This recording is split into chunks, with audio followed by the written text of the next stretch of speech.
Israël, en dehors de Canaan.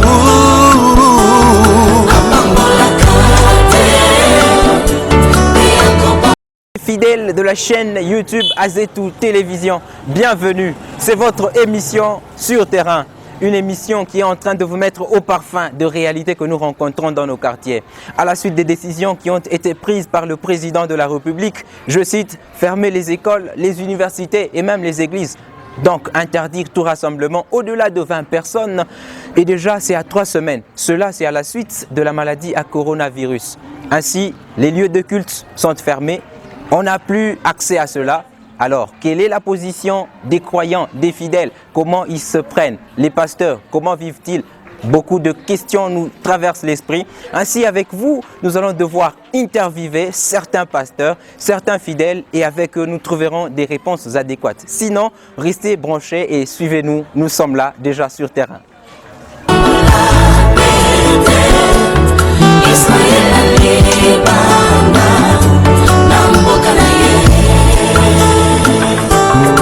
Ils étaient en Égypte, 400 ans sans vision, en esclavagisme, sans révélation, en esclavagisme. C'est parti avec votre émission Sur Terrain. Nous recevons le premier intervenant. Il s'appelle Papa Isaac. Et bien, lui-même, il va tout d'abord se présenter largement. Et puis, nous allons continuer avec la série des questions. Papa Isaac, voudriez-vous bien vous présenter? Je suis évêque. Donc, je suis évêque Isaac Mafouka. Je vis ici à Lubumbashi. Ici où nous faisons l'émission, c'est ma place, c'est ma maison. Et aussi, je suis enseignant à l'université. Je suis marié. J'ai 3 enfants, 2 garçons et une fille. Et mon épouse, bien sûr, elle est à côté. Voilà. Merci Papa Isaac. La première question déjà qui nous vient après juste que vous vous ayez présenté, c'est que comment vous aviez pu accueillir cette décision du président de la République, parce que vous êtes évêque, vous œuvrez dans une église et surtout que vous enseignez aussi à l'université, plus particulièrement à l'église. Comment en tant qu'évêque vous aviez pu accueillir cette nouvelle? En tout cas, pour moi, j'aimerais dire, comme président de la République, Son Excellence le président Félix Tshisekedi Tshilombo, ça a été sage. C'est une bonne décision. Et, vu la grandeur et l'ampleur de la maladie, il fallait qu'il prenne des mesures draconiennes. Okay. Ça va. En tout cas, cela n'a pas bouleversé les calculs à l'église et tous les plans qui ont été mis déjà peut-être avant. Oui. Pour ça, en tout cas, ça a été une surprise parce que c'était d'une manière brusque. On ne s'y attendait pas. Ça a bousculé beaucoup de choses. Ça basculait bien des choses. Parfois, on a perdu, on est coupé quoi. Hein? On est amplement vite coupé avec les contacts avec les membres de l'église, ainsi de suite. Ça fait un peu du mal. En tout cas, alors Papa Isaac, comment est-ce que les fidèles arrivent à vivre ces jours? Arrivent-ils à continuer à vivre la vie du christianisme? Est-ce qu'ils sont restés fermes dans la foi ou ils sont en train de trébucher quelque part? Parce que quand on est à l'église, deux fois on reçoit la parole, on reste ferme. Mais quand on ne va pas à l'église, déjà au bout de 3 semaines, comment est-ce que les croyants, les fidèles arrivent à s'en sortir? Non, c'est difficile de répondre à cette question parce que on ne connaît pas réellement ce qui nous vient, parce que tous nous n'allons plus à l'église. Oui. Alors, qu'est-ce qui se passe? On a des contacts par-ci, par-là, au téléphone, WhatsApp, Facebook, on a des contacts qu'on a gardés avec les médias sociaux. Généralement, mais intérieurement, il peut parler sur les médias sociaux comme si tout allait bien. Mais au fond, tout ne va pas. Donc, c'est difficile un peu que je réponde. Apparemment, certains, ça va. En tout cas, alors Papa Isaac, en tant qu'évêque et surtout avec votre staff, quelle est la stratégie que vous aviez pu mettre en œuvre pour pouvoir soutenir vos fidèles en cette période? Avec un petit groupe, comme le président de la République a demandé, qui est moins de 20 membres qui se rencontrent. Alors, on monte un groupe de 10, 7, 9, 8, 11 membres, et même parfois 12, qui intercèdent pour l'Église, le corps du Christ dans le monde entier, et nous prions aussi spécialement pour notre pays, les autorités du pays, les administratifs du pays. Alors tout cela, notre pays, nous soutenons, les provinces, nous soutenons, et surtout les provinces qui sont actuellement là touchées par le virus Covid-19. Papa Isaac, Azetou Télévision vous remercie. Merci beaucoup. Que le Seigneur vous bénisse et qu'il bénisse tous les téléspectateurs. Merci. Sans Sur cette fois-ci, inspiration. nous recevons un pasteur. Comme vous le constatez, nous sommes déjà dans son domicile, dans son salon. Il s'agit du pasteur Kabeamba. Il est pasteur de l'église Ancienne Évangile Tabernacle. Avec lui aussi, nous allons continuer à recueillir ses intentions, comment il a pu accueillir cette décision qui a été prise par le président de la République. Tout d'abord, pasteur Kabea, bonjour. Ah, bonjour frère. Nous sommes contents de vous recevoir ici où nous sommes venus chez vous avec notre presse Azetou Télévision pour pouvoir prendre les faits parce que on est là, le président de la République, à la suite du coronavirus, donc de la maladie à coronavirus. Le président de la République a refusé qu'il y ait des rassemblements de plus de 20 personnes. Et donc, il y a eu interruption des cultes, des universités et tout. Il n'y a plus de rassemblements partout. Alors, vous, en tant que pasteur, comment vous aviez pu accueillir cette décision? Bon, c'est une bonne décision pour que les gens soient en confinement dans les maisons. Mais de l'autre côté, fermer les églises, ça n'a pas été une très bonne décision parce que c'est à partir de la parole de Dieu, à partir de la prière, que Dieu peut changer la situation. Dieu peut chasser ce démon-là de coronavirus et les gens peuvent adorer en paix. Ouais. En tout cas, puisque nous voyons même dans les marchés, on continue à vendre alors que les églises sont fermées. Une question reste en suspens. Alors, une autre question qui nous vient, c'est que les croyants, puisque le christianisme, il est comparé comme à un feu qui... Chaque chrétien est en train de venir avec son petit feu et lorsque nous mettons ensemble, ça représente un très grand feu et cela nous envoie à continuer à vivre dans la chrétienté. Alors, une question, c'est que est-ce que les chrétiens arrivent toujours à mener une vie chrétienne? Est-ce qu'ils arrivent vraiment à tenir ferme? Parce que déjà 3 semaines, ils ne vont plus à l'église, ils sont là sans rien faire. Cher pasteur. Ils ne vont pas se tenir ferme dans la parole parce qu'il y a quelque chose qui manque. Si par exemple les autorités pouvaient considérer le signe de la médecine, c'est un serpent sur un bâton. Oui. C'est le signe de la guérison qui a été placé par Moïse au désert lorsqu'il était avec les enfants d'Israël. Donc si les gens considéraient cela, ils devaient ouvrir toutes les églises parce que c'est à partir des églises qu'il y a la puissance même pour chasser cette pandémie. En tout cas, à partir de l'Église, les chrétiens devraient continuer à avoir plus de Dieu. Exact. Alors, pasteur, puisque les chrétiens, en ce moment, on peut dire qu'ils sont presque abandonnés à eux seuls, puisqu'ils ne vont plus à l'église, ils ne viennent plus, je veux dire, à l'église, et même vous aussi, vous êtes dans votre domicile. Mais comment vous, en tant que pasteur, en tant que berger, en tant que père, vous vous organisez pour pouvoir encadrer vos croyants, vos fidèles, bien que c'est une période de crise, une période très difficile? Oui, il y a des frères et de ceux qui se réunissent par-ci, par-là dans des maisons, donc en petit nombre là, pour prier. C'est à cause de toutes ces prières-là que la pandémie ne fait pas rage ici au Congo. Si les chrétiens ne faisaient pas cela, ça allait être comme en Chine ou en France. C'est à cause de ces chrétiens qui se réunissent dans des maisons en train de prier malgré qu'il y a cette grave maladie. C'est pour cela qu'il n'y a pas de dégâts.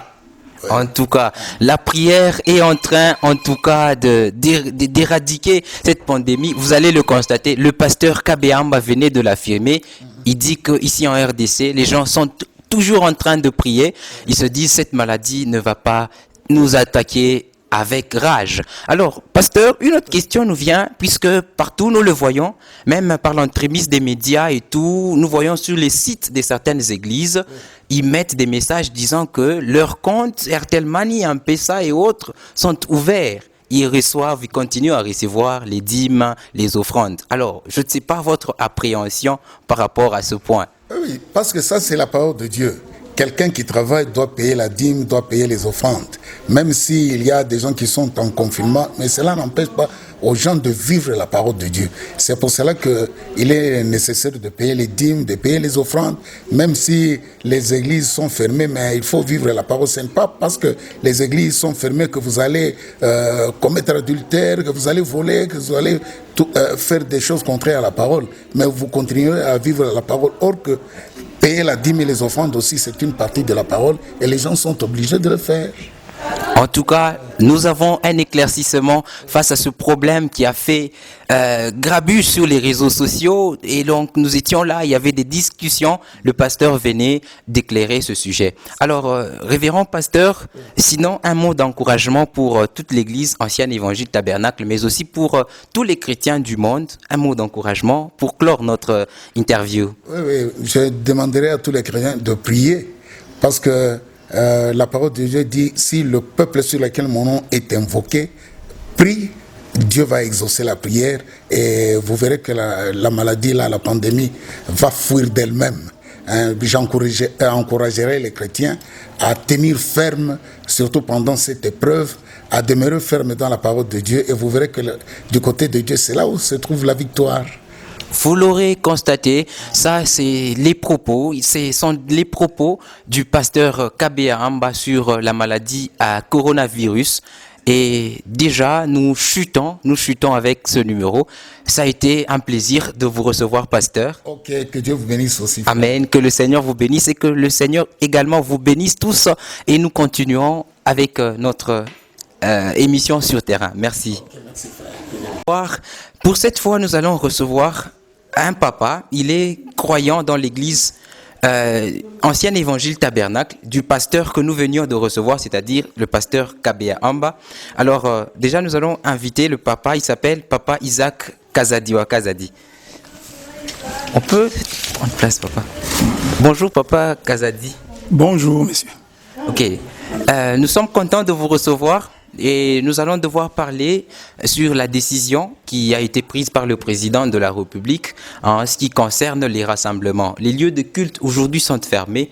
On ne sait plus prier, on ne sait plus aller laisser nos problèmes puisque nous savons que la maison ou les maisons qui nous ont été données pour déposer nos problèmes, où nous devrions trouver consolation et avoir le pardon de nos péchés, c'est à l'église. Actuellement, on ne va plus à l'église. Mais c'est quel est l'avenir de nos chrétiens? Ce sont là les questions que nous nous posons. Alors, avec vous, nous allons échanger sur ce point-là. Tout d'abord, en tant que croyant, comment vous aviez pu accueillir cette nouvelle? Bon, en tant que croyant, normalement, d'un côté, c'était une bonne décision. Ok. Parce qu'il y a un adage qui dit que la prévention coûte moins cher que la réparation. En tout cas. De l'autre côté, on a oublié que c'est Dieu qui est la solution à tous nos problèmes. À tous nos problèmes, oui. Il a dit, je suis l'Éternel qui vous guérit de toutes vos maladies.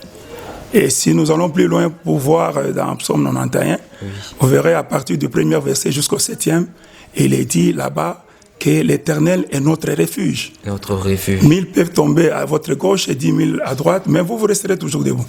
C'est-à-dire que le Congo, en tant qu'un pays laïque, on ne pouvait pas normalement omettre la parole de Dieu.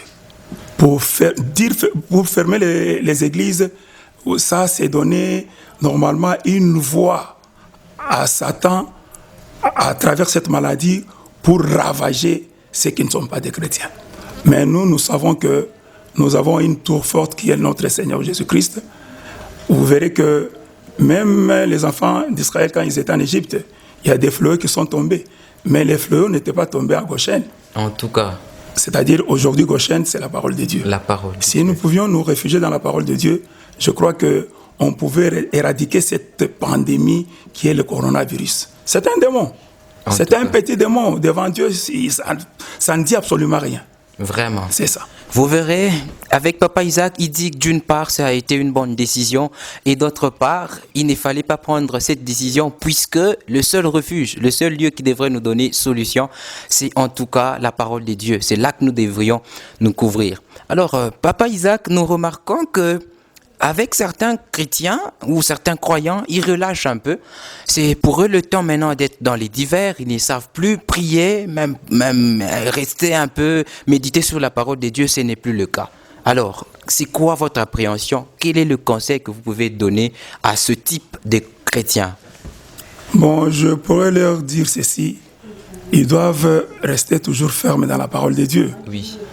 Parce que malgré que la décision du président de la République a été de dire que les églises ne peuvent pas se réunir, tout ça. Oui. Mais les chrétiens peuvent commencer à se réunir même dans des petits groupes. En tout cas. Même dans ta maison, avec ta famille, vous priez pour que vous puissiez normalement, chaque fois, allumer le feu. Il ne faut pas laisser le feu s'éteindre. Vraiment. Je crois que les chrétiens doivent toujours rester fermes, rester debout dans la parole de Dieu. La décision déjà prise. Alors, vous, chrétiens, vous ne devez pas rester là sans rien faire. Vous devez plutôt continuer à vous consacrer, même dans vos maisons. Alors, Papa Isaac, un dernier mot pour que nous puissions clore avec vous.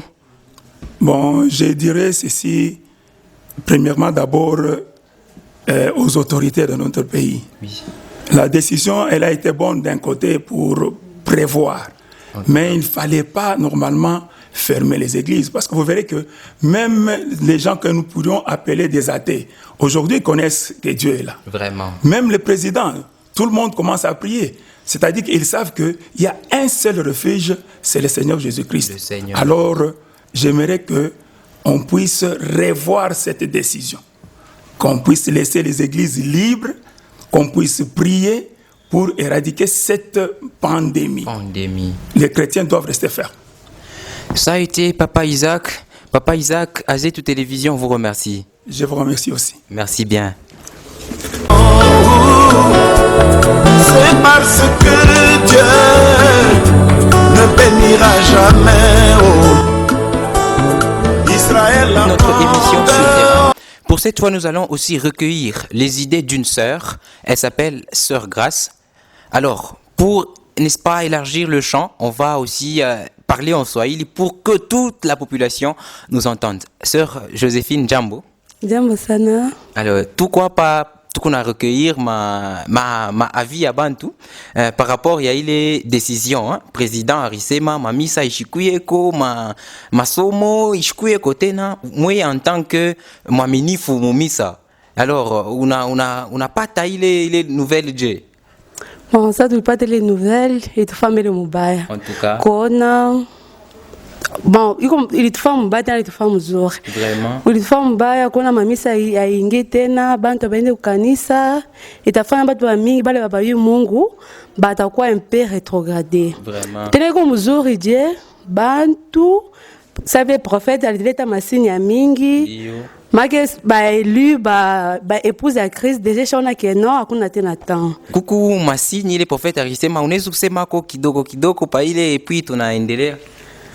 Bon, nikiona fasi mwa hivi nilonaka anasema kutakuwa malaria yengine yenye medicine itashinda yenye bataleta ta vaccin mais bantu wote bataishinda. Fasi ya kufuchamia ni paka chini ya damu ya Yesu, ndani ya damu ya Yesu. Mais tu unaona medicine kunafanya effort yake yote mais abawezi paka. Asa autaya tanjina ya prophète ni prophète nani? Le prophète Branham, William Marion Branham. Ndio. Aksanti. Alors Dieu a tuishe utakonseye konini wale ba Kristiani bena kufuata muyi wakati. D'abord conseiller ça tunabakia kunyumba tusikwe distraite ni kuikala saa kiloko unaingia hata mshamba unaingia hata msalon unaomba kwa Mungu unaimba ko maki tubaki tu mu atmosphère tu atmosphère ya Mungu hata tunabakia kwa nyumba mais tuko tu mwele atmosphère ya Mungu itatusaidia sana na hiyo wakati ndio wakati ya kutafuta hata Saint Esprit bien vile ni wakati mwa ya bien sana. ni wakati ya kutafuta Mungu, kutafuta Roho Mtakatifu, ndio vile dada Grace anatuambia hapa. Sinon, dada Grace, accent mingi. Ok, asante. Ça a été là la sœur Grace et voilà, nous sommes arrivés à la fin avec l'interview avec elle. Grand merci de tout. Merci.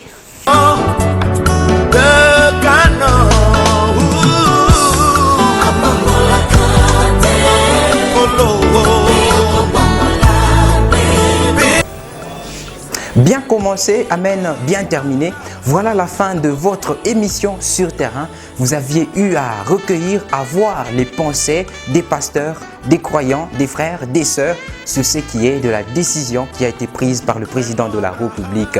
Sinon, je tiens à remercier l'équipe technique. Je peux voir Sami Simsa Kazadi. Je vois celui qui s'appelle Edith Duciel Kabea. Jonathan Mukengengoy a été également de la partie. Et derrière cette tige à grande sensibilité, ça a été votre humble serviteur, Elaïde Chimanga. El Chim. Ciao. C'est parce que elle avait quitté Cana. Que dirons-nous encore même de Samson? S'il avait rétrogradé, c'est parce qu'il avait quitté Cana.